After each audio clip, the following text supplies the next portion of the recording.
So we finally got the new motor for the boosted Trans Am. It's a Gen 3 5.3 with about 88,000 miles on it. As you can see, here it is right here. Here's the LS1. We're going to start tearing it down, and we're going to swap the heads, possibly the cam as well.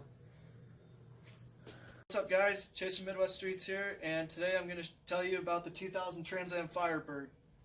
This car has the 5.7 LS1, the same motor they put in the Corvettes for that year.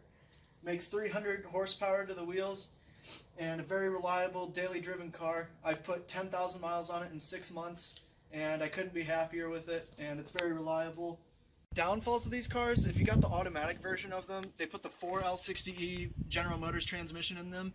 They're very notorious for being very weak. They're the same motor they put in the Grand Prix or any truck, SUV for that time. But this one's only got 93,000 miles on it. Hasn't been beaten too hard, so it's still doing good. So as far as driving goes, I daily drive this. Jesus Christ.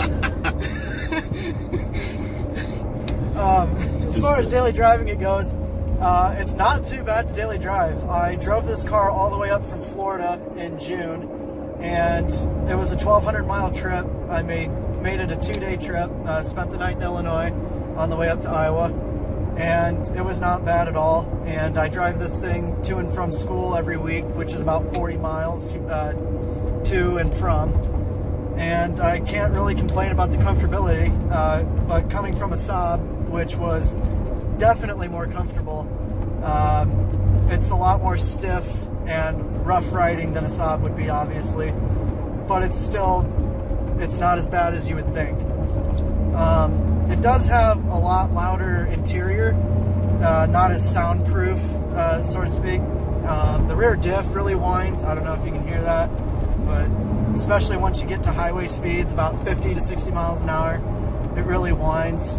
It's an automatic transmission, and I've read some stuff on forums that the rear diffs and the automatics for some reason whine like crazy. So, but other than that, it's a pretty great daily driver, and you don't have to worry too much about reliability.